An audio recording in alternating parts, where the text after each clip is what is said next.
할렐루야. 아멘. 여러분 버킷리스트라는 말씀 들어보셨습니까? 요새 이 버킷리스트라는 말을 자주 쓰곤 합니다. 사람들마다 이 자주 쓰는 이 버킷리스트, 바로 인생의 마지막의 순간, 어떻게 보면 내가 꼭 이루고 싶은 그러한 리스트를 보통 버킷리스트라고 합니다. 이것이 서양에서 굉장히 유행하고, 그리고 전 세계적으로 이 버킷리스트라는 말이 유행처럼 번졌고, 그리고 요새 우리들의 삶 가운데 이 버킷리스트, 내가 죽기 전에 꼭 하고 싶은 것들, 이런 것들을 생각하면서 살아가시는 분들이 계십니다. 물론 저에게도 버킷리스트가 있습니다.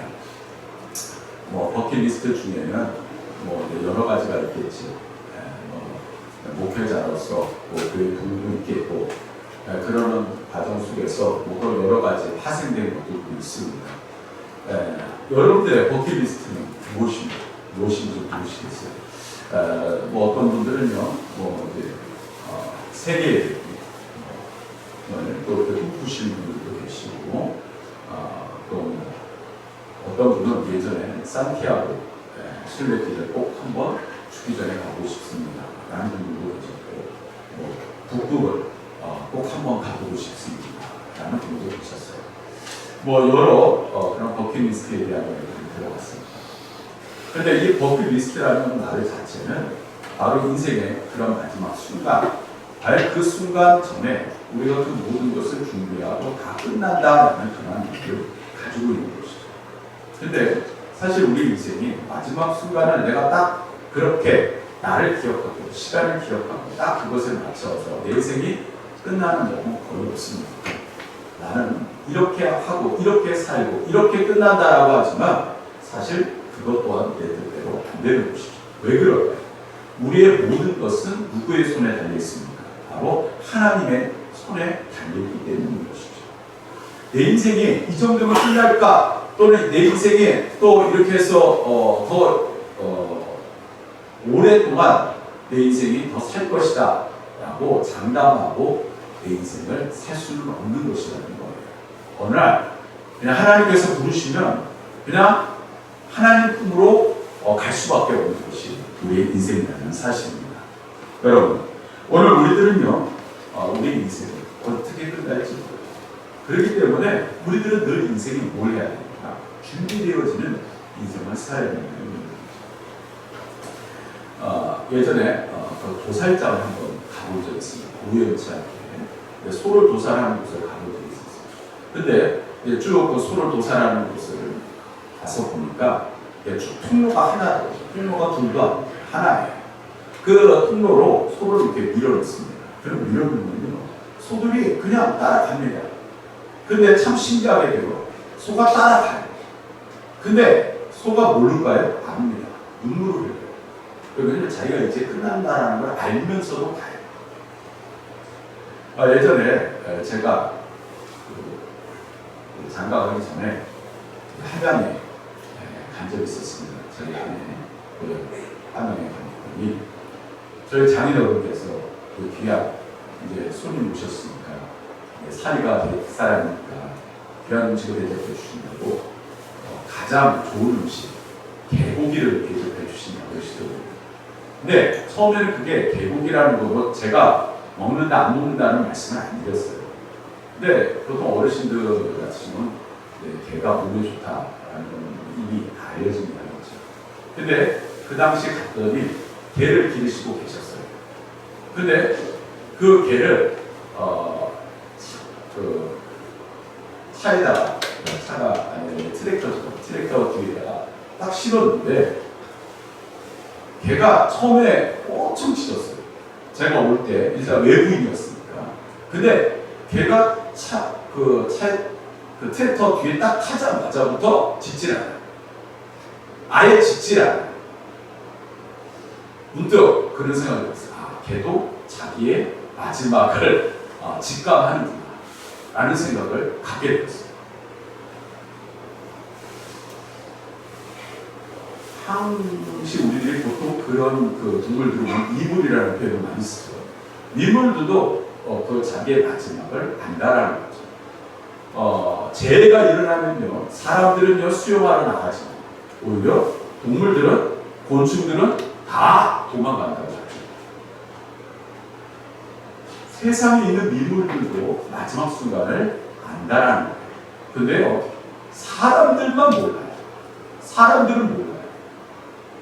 그렇기 때문에요, 늘 그러한 내일에 대한 낙관적인 생각만 가지고 살아요.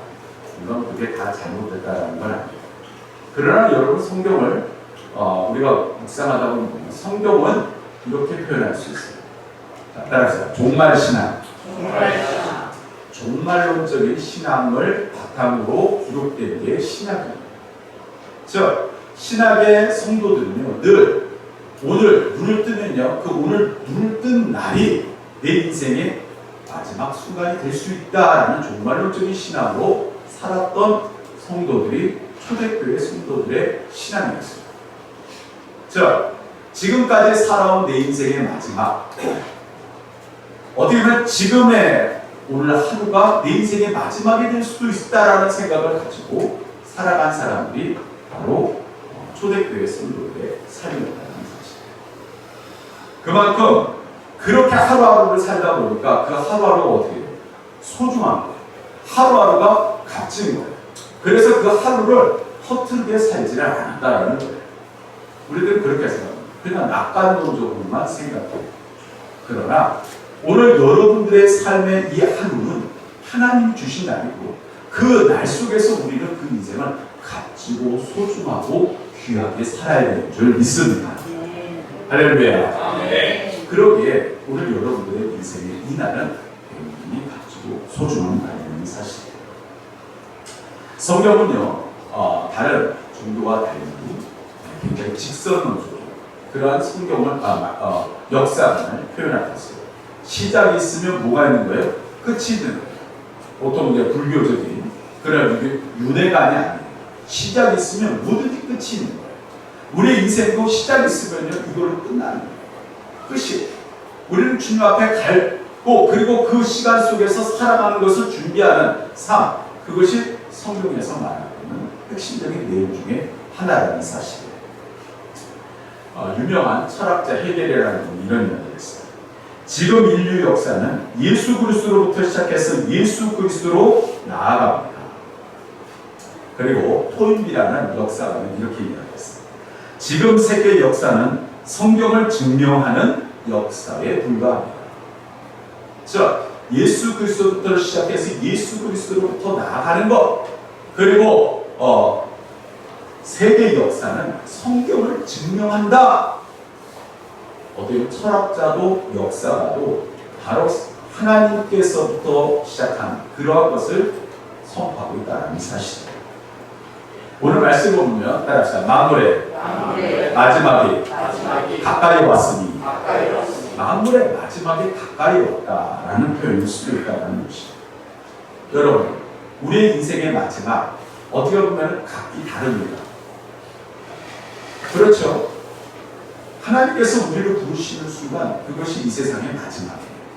그런데 각기 달라요. 여러분, 내 친구도, 심지어 내 가족들도, 우리 부모님들도, 심지어 어떨 때는 내 자녀도 나보다도 더 빨리 주님 품으로 갈 수도 있다는 사실이에요. 우리들은 그냥 낙관한적으로 영원히 될 것 같고 영원히 함께 할 수 있는 그러한 인생을 동반자로 생각하지만 그렇지는 않다는 거죠. 주님이 부르시면 우리는 갈 수밖에 없는 거예요. 나 가기 싫어, 안 가! 한다고 해서 안 가지는 것이 아니라는 거예요. 오늘 우리들의 마지막 그러한 삶 가운데서 우리는 꼭 깨달아야 해요. 오늘 이 말씀을 꼭 우리는 우리 마음속에 새기고 이 말씀 가운데 살아가야 된다는 사실입니다. 그러면 우리의 인생 가운데 따라서 정신을 차리고 근신하여 기도하라. 오늘 말씀 제목처럼 첫 번째로 우리의 삶의 마지막, 그것은 정신을 차리고 근신하여 뛰어 기도해야 된다는 사실. 오늘 우리들은요, 기도하라 너무나 수없이 많이 들은 이야기예요. 특별히 특별 새벽 기도회 전주는 항시 기도하라는 설교를 했어요. 그래서 기도하라는 거 하면은 그렇구나, 맨날 하는 말씀, 그 말씀이 한 부분이구나. 우리들은 그냥 그렇게 쉽게 받아들이고 그렇게 그냥 이해하는 거예요. 그러나 성경에서 기도하라는 말만큼 중요한 말씀 또한 없다는 사실이에요. 제가 오늘 이 말씀을 준비하면서 하나 깨달은 게 있어요. 여러분, 성경의 사도 바울은요 굉장히 지식적으로 뛰어났던 사람. 이거 여러분 아시죠? 그 당시에 최고의 학벌을 유지했던 사람 중에 한 사람이 이 사도 바울이었습니다. 일단 그의 스승은 당대 최고의 철학자요, 또한 신앙가였어요. 어떻게 보면 그 사람 하면은 다 아는 사람의 어떻게 보면 가장 충격받던 제자가 바로 이 바울입니다. 지식적으로 굉장히 뛰어났던 사람이에요. 아마 언어도 수많은 언어를 했을 거예요. 심지어 그리스에 가서도 그 사람들과 철학적으로 대화할 수 있을 정도로 대단히 뛰어난 지적 능력을 가지고 있었던 사람이 사도 바울이었어요. 그래서 신약은 가장 많은 성경을 누가 썼어요? 사도 바울이 썼어요. 자, 두 번째로요, 바로 누가입니다. 여러분, 누가의 직업이 뭐죠? 의사였어요. 어떻게 보면 그 당시에도 이 의사라는 직업은 상당히 고급 직업이었어요. 그래서 그런지 누가도 말씀을 기록한 부분에 대해서 굉장히 현실적인 사람이었어요. 굉장히 그리고 논리정연하게 그 모든 말씀을 기록했던 사람이 이 누가예요. 또한 예수님의 제자 중에서 요한이 나오죠. 이 요한은요, 어떻게 보면 그는 뱃사람이었죠. 그러나 그가 어떻게 보면 가장 제자들 중에서 가장 오래 살았어요. 순교하지 않고 가장 오래 살았죠. 순교하지 않고 가장 오래 살았다는 건 뭡니까? 그만큼 인생의 연륜이 다른 제자들보다 깊었다는 거예요. 그래서 이 요한의 기록한 말씀을 우리가 묵상하다 보면 그런 인생의 연륜이 느껴집니다. 그런데 이 베드로 전서를 기록한 이 베드로는요, 다른 말씀과는 조금 달라요. 어떤 게 다른가 하십니까? 이 베드로는 말 그대로 어떻게 보면 뱃사람이죠. 그리고 자기가 기록한 이 말씀을 철저하게 자기의 삶의 간증이에요. 자기 삶의 뭐라고요? 간증입니다. 여러분, 말씀 중에서 제일 확실한 게 뭐죠? 다른 누가 그랬습니다, 누가 그랬습니다, 누가 그래요, 말씀이 그랬습니다. 어떻게 보면 이런 말씀보다 내가 경험되고 그 경험된 말씀을 여러분들에게 전하는 거, 그게 아마 가장 큰 은혜가 됩니다. 그래서 누누이 말씀드리죠. 여러분들의 삶이 뭐가 되어야 된다? 간증이 되어야 됩니다. 제가 이렇게 수없이 말씀드리는 것은요, 남에게 맨날 해봤자 그것 때문에요 그냥 흩어 지나갈 수밖에 없어요. 나의 삶과는 너무 동떨어진 얘기처럼 들려 라고 할 수 있어요. 그러나 여러분들의 삶에 간증이 되어지는 그러한 삶을 살아가면 그것은 특별한 거죠. 다른 거죠. 왜? 내 삶 속에서 이미 예수님께서 함께 하신 그 모든 것을 나의 경험하고 살아가고 있는데 그것을 다른 분들에게 선포한다? 그것만큼 그분들에게 은혜가 되는 그렇습니다. 이 베드로 전후서의 특징은 내가 이렇게 살았으니 여러분들 제발 그렇게 하지 마십시오 이겁니다. 쉽게 이야기해서 내가 그러한 삶을 살았습니다. 여러분 저처럼 되지 마십시오. 자, 여러분 잘 아시겠죠? 베드로는 예수님의 어떤 제자였어요? 그냥 제자가 아니에요. 뭐예요? 수제자였던 이 베드로. 그런데 예수님 앞에 그는 예수님 앞에서 그는 떳떳하게 나는 예수님을 절대 배신하지 않겠습니다 하고 나서 나중에 3번이나 배신했던 사람이 뭐예요? 베드로입니다. 여러분, 그렇습니다. 베드로가 왜 나는 그렇게 됐을까? 진지하게 고민하는 거예요. 왜 내가 그렇게 예수님을 3번씩이나 부인할 수밖에 없었을까에 대한 말씀이 오늘 이 말씀이 바로 그 내용입니다. 우리의 성경 말씀 한번 찾아보겠습니다. 마태복음 26장 40절 41절 신약성경 47페이지.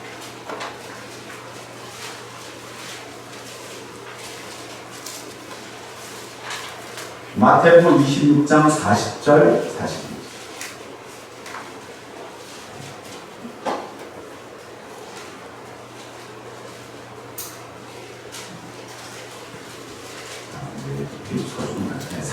40페이지입니다. 마태복음 26장 40절에서 41절 말씀. 자, 47페이지. 자, 우리 찾으신 분들 읽겠습니다. 시작. 제자들에게 오사 그 작은 것을 보시고 베드로에게 말씀하시되 너희가 나와 함께 한 시간도 이렇게 깨어 있을 수 없더니 시험에 들지 않게 깨어 기도하라. 마음에는 원이로되 육신이 약하도다.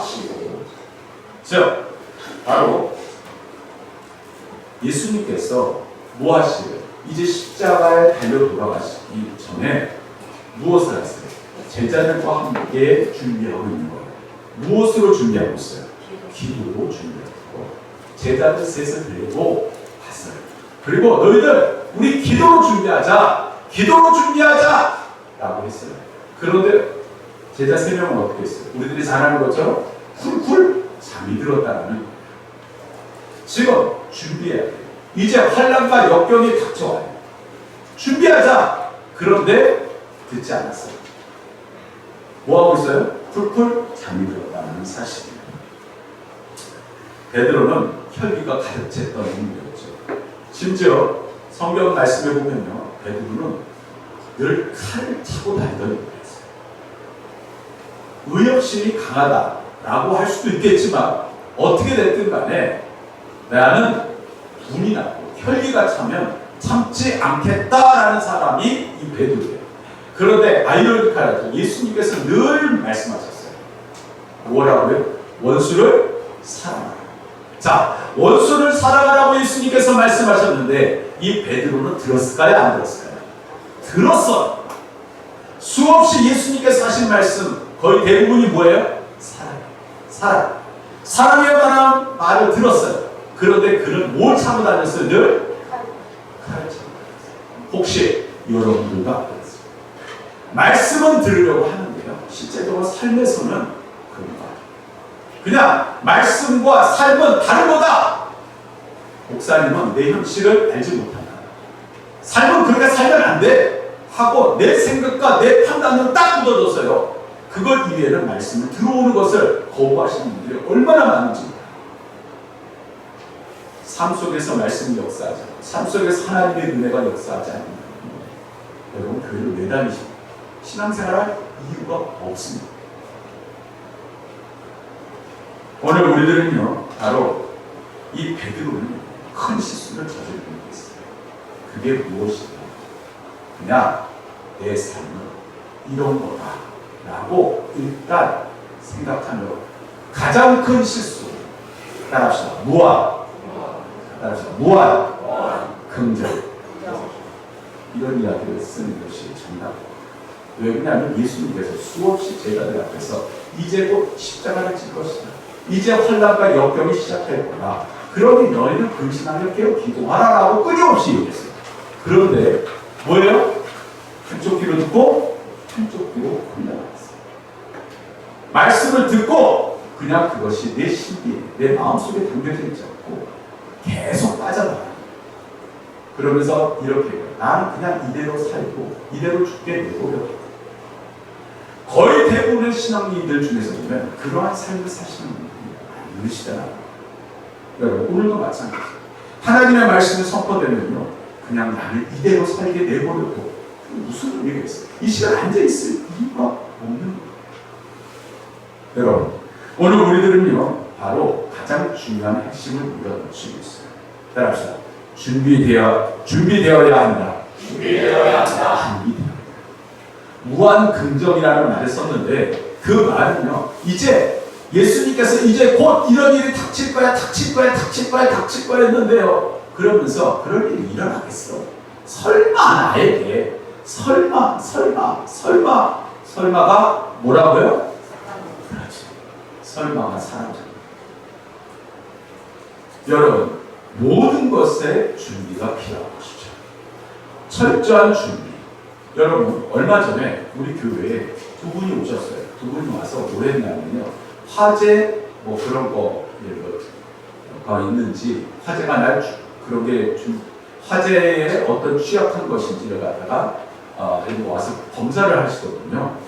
뭐 예전에는 잘 몰랐어요. 근데 여기로 이사 오고 나서 굉장히 그런 것들이 철저하게 보니까 하더라고요. 와서 뭐 이것저것 하고 뭐 이것도 뭐 어디 뭐 물이 나오는지 경보기가 울리는지 막 1년에 한 두세 번 나오는 것 같아요. 그런데 문득 처음에는 그게 귀찮았어요. 왜냐면 예전에 있었을 때는 예전에 있었던 곳에서 그런 일이 별로 없었는데 왜 이렇게 많은가. 한편으로 그런 생각이 들었어요. 아 그래 감사하다. 왜 그러냐면 이미 일이 벌어지고 난 후 후회하면 무슨 소용이 있겠냐 말이에요. 여러분, 즉 베드로는 준비하지 않았습니다. 준비하지 않고 설마 이런 일이 있겠어? 그러면서 준비하지 않았어요. 뭘로 준비하지 않았어요? 기도로 준비하지 않았다. 기도로 준비하지 않았기 때문에 그가 그런 일이 닥치니까 예수님을 3번 부인한 것. 만약에 기도로 준비되어 있으면 어떤 일이 닥쳐와도 아마 베드로는 순교도 가고했습니다. 그러나 기도로 준비하지 않았기 때문에 그러한 일이 닥치니까 그냥 무너져 버려질 수밖에 없다. 어떤 분들은 그렇습니다. 무슨 시험이 들고 어려운 일이 닥치면 아주 쉽게 넘어가면서 나 그냥 이런가 보다. 하나님, 저는 이렇게 나약한 사람입니다라고 우리들은 고백하십니다. 그런 분들이 계세요. 그러나 그 전에 한 번만 더 생각해보세요. 내가 왜 맨날 이것을 즐겨? 그것을 내가 기도하지 않았기 때문에. 할렐루야. 기도가 준비되어 있지 않았는데 그것을 이겨나갈 수 있겠냐? 그것을 넘어갈 수 있겠냐? 사단과의 싸움에서 100점 100패 하면서 그것을 오히려 우리들이 즐겨나가면서 살고 있지 않습니까? 오늘 베드로는 그게 너무 후회가 됐다. 너무 후회가 됐으니 여러분들 제발 저처럼 그렇게 되지 마십시오.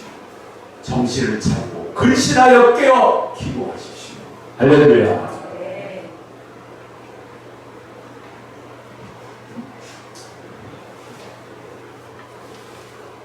자, 우리 성경 말씀 한 번만 다 찾아보겠습니다.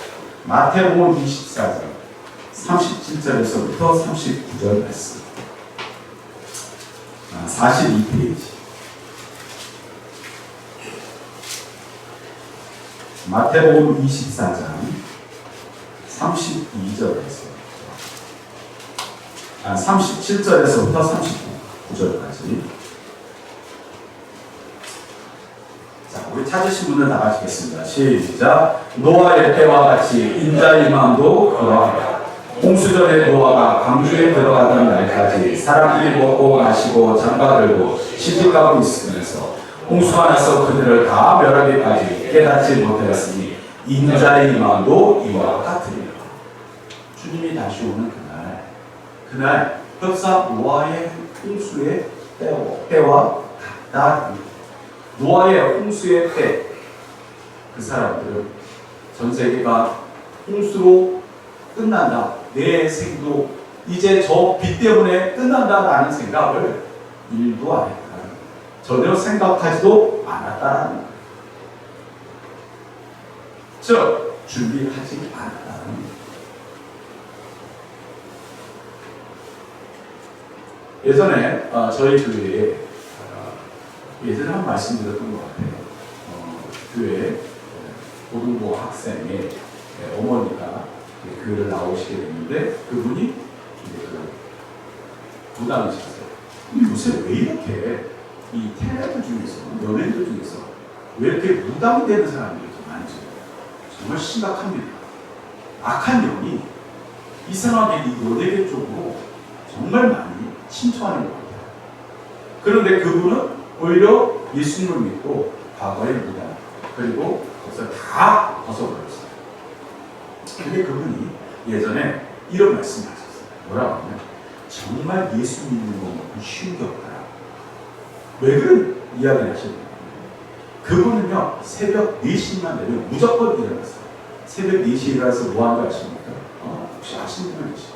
새벽 4시 일어나서 목욕 재개부터 합니다. 무조건 몸을 깨끗하게 씻어요.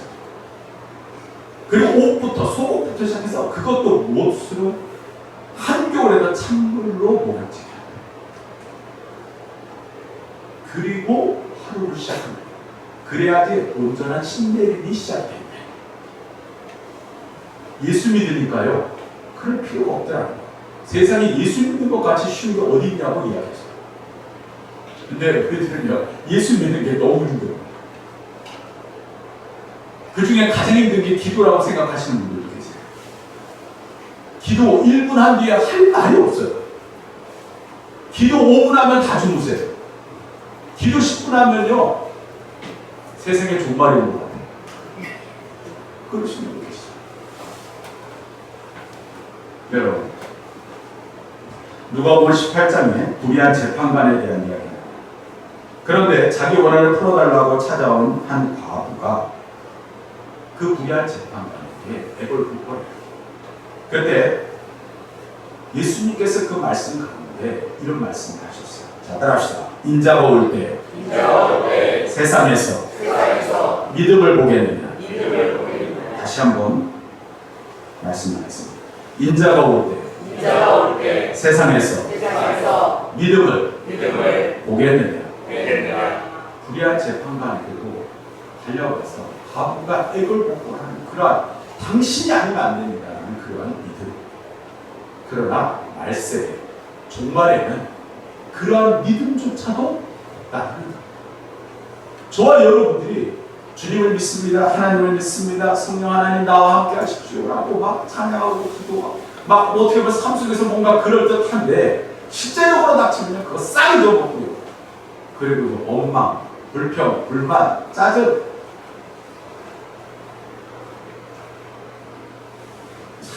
그리고 가장 중요한 것은 기도를 안 한다. 가장 중요한 시점에서 기도 안 하는 거예요. 금요일기도에 이번 주에 금요일기도에 우리 성도님들이 오셨어요.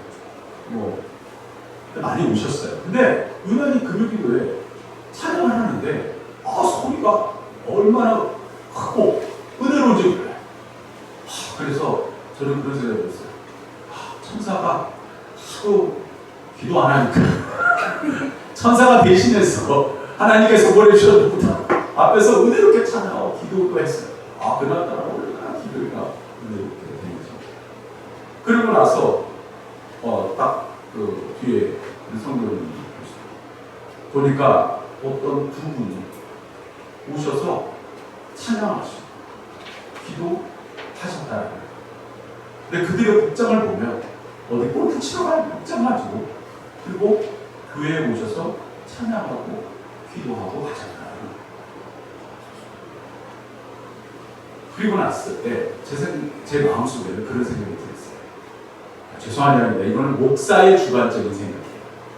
우리가 얼마만큼 기도 안 했습니다. 얼마만큼 하나님께 매달리지 못했습니다. 하나님께서 다른 분들을 보내셔서 기도하게 하셨을까? 좀 솔직한 얘기로 하나님 앞에 죄송했어요. 우리들은 그렇게 생각합니다.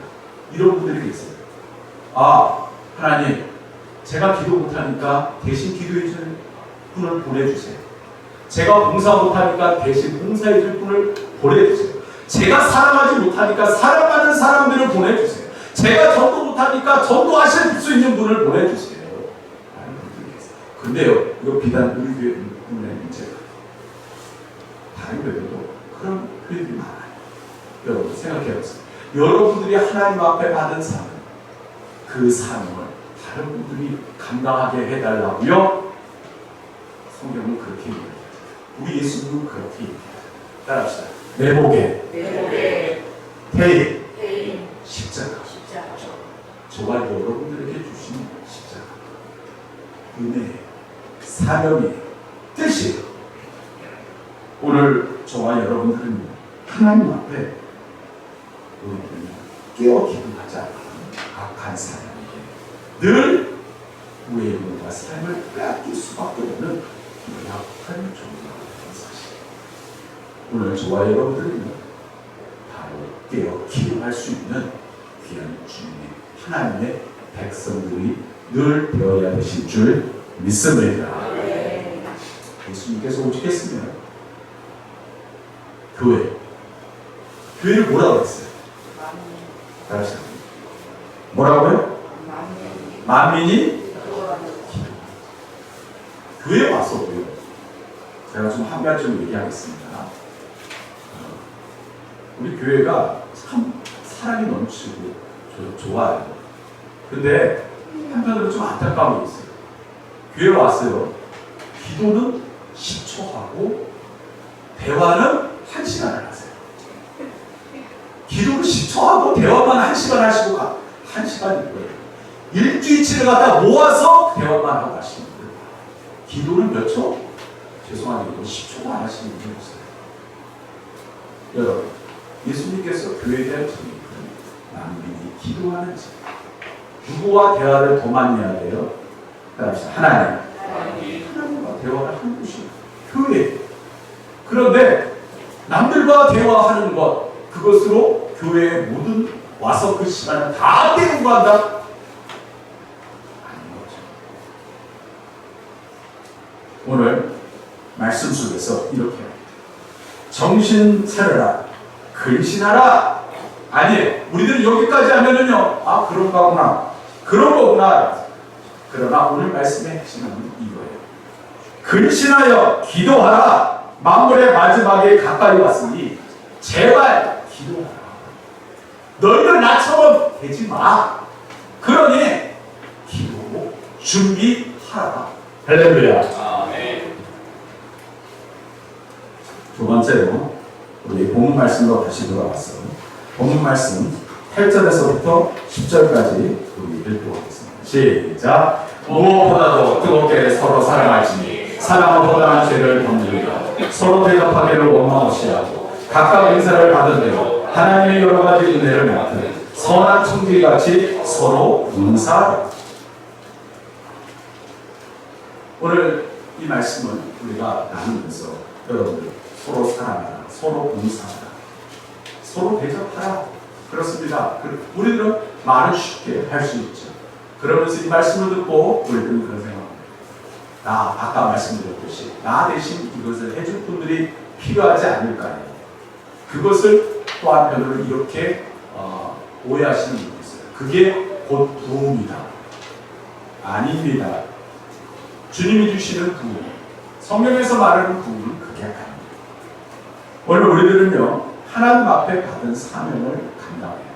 근데 그 사명을 감당함에 있어서 바로 그러한 사명자들이 모여드는 곳이 교회고, 그리고 그 모여드는 사람들이 모여서 하나님의 뜻을 이루어가는 것이 부흥입니다. 사람이 많아졌다고 해서 교회가 부흥됐다라는 것은 정말이 아니에요. 그렇습니다.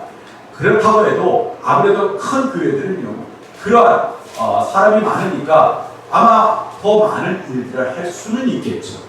그러나 정답은 다 같이가 아닌 저와 여러분들 한 사람 개인마다 하나님께서 주신 그 사명자들이 모여서 부흥을 이뤄야 그것이 진정한 부흥이라는 사실입니다. 그렇습니다. 어떤 분들은 그래요. 기브의 테이크를 되게 좋아하시는 분이 있어요. 내가 주면 당연히 받아야지. 내가 이만큼 줬으니 왜 너는 이만큼 나한테 안 줘? 이러면 그것은 사랑이 아니에요. 따라합시다. Give and take. No. 아니에요. Give and give. 주고 또 주는 거예요. 오늘 교회는요, 주는 것이죠. 근데 이것도 참 그래요. 때로는요, 하도 주다 보면요, 때로는 소원할 때가 있어요. 주는 사람도요, 때로는요, 한계가 느껴져요. 그럴 때마다 우리는 생각해요. 예수님의 오늘도 주는 내 마음도, 내 생각도, 내 삶도 어떻게는 줄 수 있어요. 내 거 하면 어떻게 돼? 다 너거. 그리고 그렇게 살다 보면요, 결국은 인생은 뭐예요? 결국은 비참해져요. 교회 안에서 우리가 서로 사랑을 어떻게 나누는 것은 줄 때 가능한 내 거 하는 순간 교회에서 사랑은 없어요. 마지막으로 말씀 11절 말씀을 읽도록 하겠습니다. 시작. 만일 누가 말하면 하나님의 말씀을 하는 것 같으라. 누가 봉사하려면 하나님이 공급하시는 힘으로 하는 것 같으라.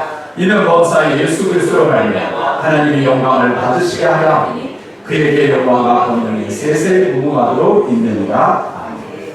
자, 여러분, 하나님의 영광을 위하여 살아간다. 이런 이야기는 우리가 수없이 많이 들어서 하나님의 영광, 하나님의 영광.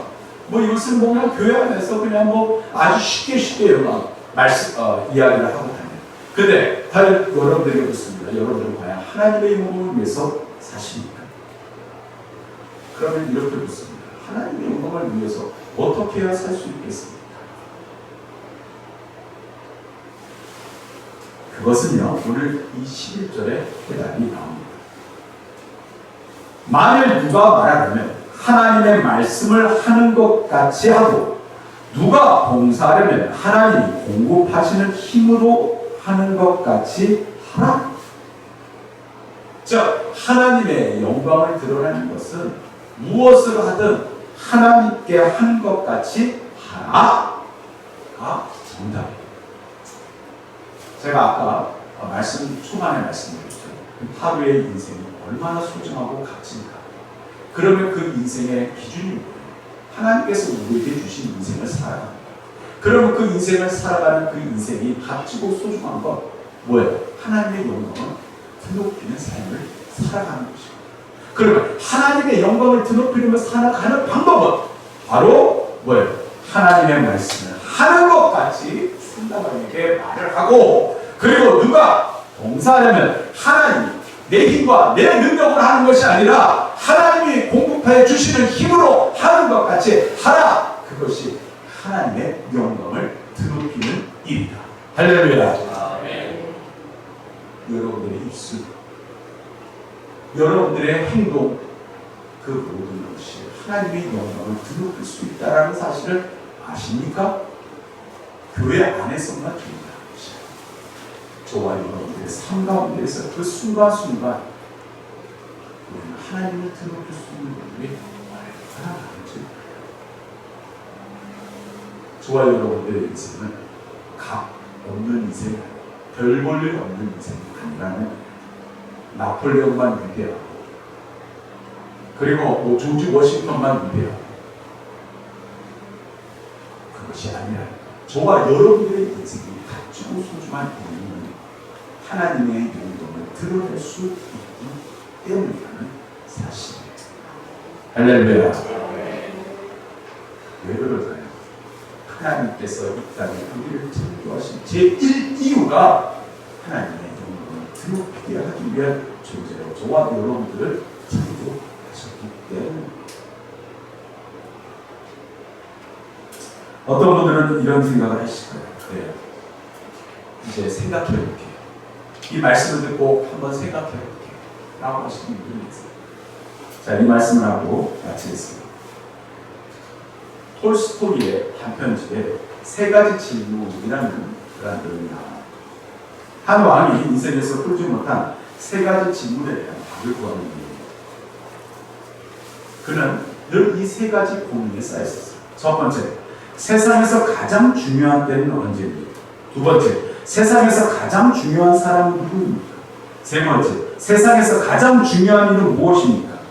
그래서 신하들에게 물었어요. 신하들이 이야기하지만 보통 답이 마음에 들지 않아요. 세상에 있는 많은 지혜자들을 불러서 이야기했지만 역시 온전한 답이라고 생각되지 않는 거예요. 그랬더니 한 신하가 저쪽 어디 가면 한 은둔자가 있는데 그 은둔자가 상당히 지혜가 상당히 뛰어나신 분이에요. 그분에게 한번 가보시죠. 그래서 왕이 그 은둔자를 찾아 나섰어요. 그리고 그 은둔자를 만났습니다. 근데 그 은둔자가 에게 이 세 가지 질문을 던졌어요. 근데 이 세 가지 질문을 던졌는데 이 은둔자가 한마디도 안 합니다. 대답을 안 하는 거예요. 근데 갑자기 아장창창 쿵 하면서 문이 번뜩 깨져내가지고 어떤 사람이 핏투성이 된 채로 문을 열고 뛰어들어왔어요. 그러고서 헉헉 때려가 그 자리에서 왕 앞에서 죽었다고 해요. 보니까 피를 엄청 많이 흘렸어요. 그러니까 활도 또는 칼로 많은 상처를 받은 눈을 끌고 바로 왕 앞에 쓰러집니다. 왕이 이 사람을 보고 놀랐어요. 근데 이 사람을 보고 순간적으로 당황할 수 있잖아요. 우리도 모두 당황할 수 있잖아요. 근데 왕이 이 사람을 보고 어떻게 했냐. 불쌍하니까 신하들 시켜서 그 사람을 치료를 해줬어요. 치료를 해주고 나서 어느 정도 이 사람이 정신이 들면서 갑자기 소스라치게 놀라면서 이 사람이 이렇게, 저는 오늘 당신을 죽이러 왕궁으로 침투했던 사람입니다. 왜 그러냐면 왕이 잘못했다라는 법령 때문에 우리 가족이 다 죽었어요. 그래서 복수를 갚으려고 왕을 죽이러 갔는데 보니까 발각이 돼서 바로 왕의 그러한 군사들에 대해서 자기가 피해서 도망가다 어떻게 여기까지 왔는데, 그리고 쓰러진 곳이 공교롭게도 왕 앞이었습니다. 그런데 왕이시여, 왕을 저를 이렇게 치료해 주셨으니 제가 어찌할 바를 모르겠습니다 하면서 우는 거예요. 왕이 그 사실을 들었어요. 자기를 죽이러 왔던 자객이, 그렇지만 왕은 그 사람을 용서하고 돌려보냈어요. 물론 그것이 왕에게 잘못이 있을 수도 있지만, 그러나 어찌됐든 왕의 입장에서 그를 불쌍히 위해서 돌려보냈어요. 그리고 나서 은둔 자가에게 이 세 가지 질문에 대한 답을 다시 한번 구합니다. 그랬더니 이 은둔 자가 드디어 이렇게, 왕이시여, 이미 답이 나왔습니다. 세상에서 제일 중요한 때는 바로 지금입니다. 세상에서 가장 중요한 사람은 지금 나와 함께 있는 사람입니다. 마지막으로 제일 중요한 일은 지금 나와 함께 있는 사람에게 정성을 다하여 사랑을 베푸는 것입니다. 지금, 바로 지금이 중요하다. 오늘 저와 여러분들의 인생이 바로 지금 하나님 앞에 바로 이 말씀이 선포되었습니다. 이 말씀을 듣고 저와 여러분들의 삶과 마음에 큰 깨닫고 하나님이 주신 은혜와 역사가 함께 하시기를 주님의 이름으로 축원합니다. 이제 우리 준비해야 돼요. 무엇으로? 기도하며 준비해야 돼요. 그리고 악한 사람과의 싸움에서 반드시 백전백승할 수 있어야 되는 거예요. 오늘 저와 여러분 그런 하나님의 군사, 하나님의 사람으로 저와 여러분들을 부르신 줄 믿습니다. 우리 찬양하시고 기도하겠습니다.